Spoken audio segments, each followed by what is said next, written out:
Good morning, church. Thank you for joining us for our daily Devo. I'm so glad you're here today. Today we're looking at Genesis chapter 21, starting at verse 22 and going through the rest of the chapter. Today we have another interaction with Abimelech. Remember, he was the king who Abraham had lied about who Sarah was, saying it was his sister, not his wife, and only because of God's protection in a dream that really protected him. And he goes back and really rebukes Abraham for lying to him. And so he has now seen God in Abraham's life. I'm sure he's heard more about Abraham, and he comes to him, and it's kind of interesting. He comes to him and says this. He says, I see that God is with you. He basically says, it's obvious that God is with you. And he said, because of that, he said, I want to make a covenant with you. I want to be at peace with you. Matter of fact, he says, not only do I want to be at peace with you, I want our kids to be at peace. I mean, he really saw who Abraham was going to become. And because of that, he realized it'd be better to be a friend of Abraham than an enemy. It makes me think years ago in the story when God calls Abraham, remember he tells him, I'm going to bless those that bless you and I will curse those that curse you.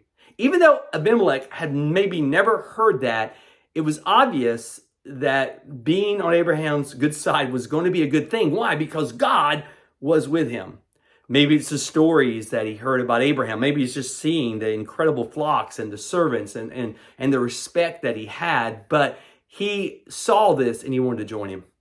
You know, when I look at this passage, it makes me think back to a book called Experiencing God, written by Henry Blackaby. I remember the book first came out, and it was very popular because it really got people from sitting back and just watching to get involved where God is working. As a matter of fact, Henry Blackaby said, God is at work all around us, and our job is to find out where God is working and to join him. It wasn't to try to create the work, but see, God is at work here. Let's go and join him, kind of Abimelech. He said, God's at work with Abraham. Man, let's join what he's doing. Let's be at peace with him. You know, Rick Warren said it another way. He said that our job is to see the waves that God's creating, and we're the surfers to ride those waves. We aren't to create the waves, but look, where is God creating a wave, and how can I join that?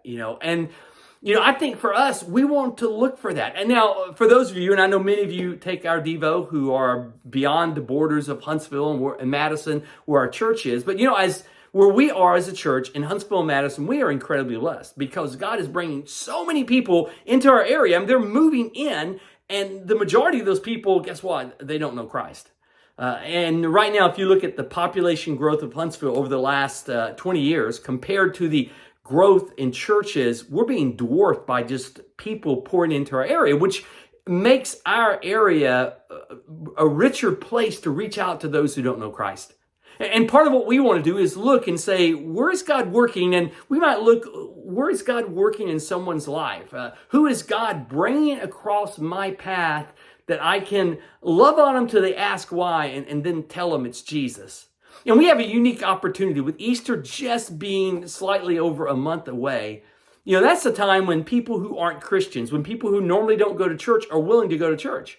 When people know, because even in our media, it talks about Jesus and it talks about his death and his crucifixion and his resurrection, we have an ability to reach out to those people. I remember reading a stat that 1 out of 3 people invited to church by a friend, a relative, a coworker, would go on any one Sunday. Do you know that number's higher on Easter? So I can't challenge you to do this. Just start praying and say, God, make it obvious to me, the people around me who are open to you, the people who see that need. And then just start praying and looking for those people, and you start praying for them. And I would say when we get about 10 days from Easter in April, that you invite them. Those of you in Huntsville, and take one of our invite cards, those of you in Madison, and invite them to our service. If you're outside of this area, invite them to your church. But you never know, as you prayed and God prepares the ground, and as you make that invitation, you may just be joining God where he's working in that person's life, and that person may come in to come for Easter, and guess what? That catches them. The Holy Spirit convicts them. They hear a powerful message, and guess what? They respond to Christ. I remember my dad, who never went to church my entire life, all of a sudden got up one morning and said, I'm going to church today. And in my life, he had never been to church. I was like 13 years old. And my dad went, intending to go once, came back again and again and again. And 3 months later, my dad became a Christian. It all started because he came one time.